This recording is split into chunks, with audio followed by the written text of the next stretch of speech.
Monsieur le ministre effectue sa première visite purement diplomatique dans sa nouvelle fonction au Royaume du Maroc.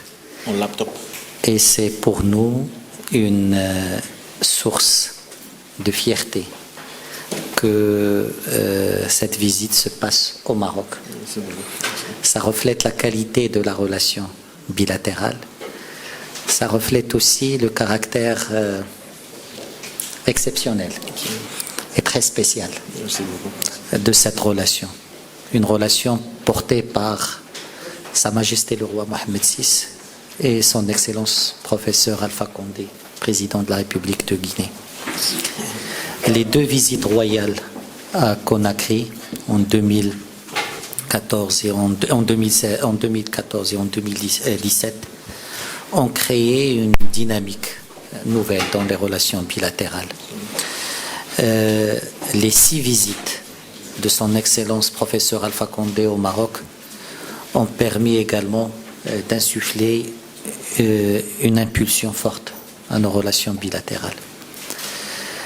Avec mon frère Ibrahim, nous avons convenu de travailler pour la mise en œuvre de l'ensemble des accords qui ont été signés devant les 2 chefs d'État.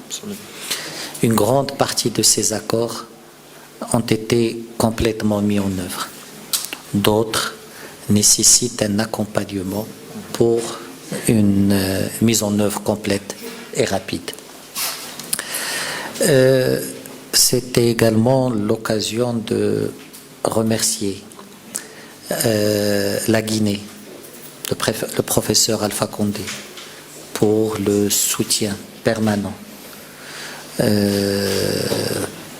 et actif de la Guinée à la marocanité du Sahara. Une solidarité constatée dans les instances régionales, internationales. C'était également l'occasion de réitérer toute l'appréciation des autorités marocaines à l'action menée par la Guinée et par son président pour le retour du Maroc à l'Union africaine et qui a été menée grâce à l'implication forte du président Alpha Condé. Nous avons également discuté d'un élément important de nos relations bilatérales qui est la formation. Et aujourd'hui, il y a plus de 5000 étudiants guinéens qui ont été formés au Maroc. Et aujourd'hui, le nombre de bourses de formation a été augmenté à 270 bourses annuelles, y compris celles qui concernent la formation dans les provinces du sud du royaume dans le cadre de l'ouverture du consulat de Guinée à Dakhla. Nous avons discuté des questions régionales et internationales, la situation au Sahel, la situation en Afrique de l'Ouest. Et sur l'ensemble de ces questions, on a une parfaite convergence de vues. Et ça montre également que la coordination sur beaucoup de questions est très fluide entre les 2 pays, entre les 2 diplomaties. Nous avons enfin signé un accord de coopération entre l'Académie diplomatique marocaine et le Centre de formation diplomatique de Guinée, justement pour renforcer cette coordination entre les deux diplomaties? Ont toujours été très spéciales. Elles datent de très longtemps, depuis pour nous l'ère du président Ahmed Sékou Touré, et elles se sont en fait plus renforcées avec le professeur Alpha Condé et Sa Majesté le roi Mohamed VI.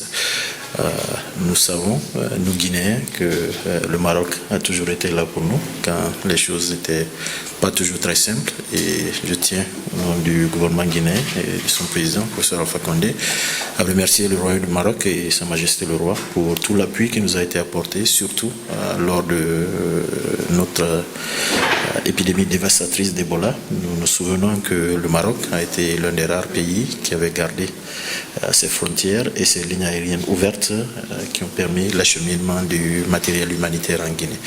Et donc nos relations politiques, économiques, culturelles, sécuritaires et militaires sont au beau fixe.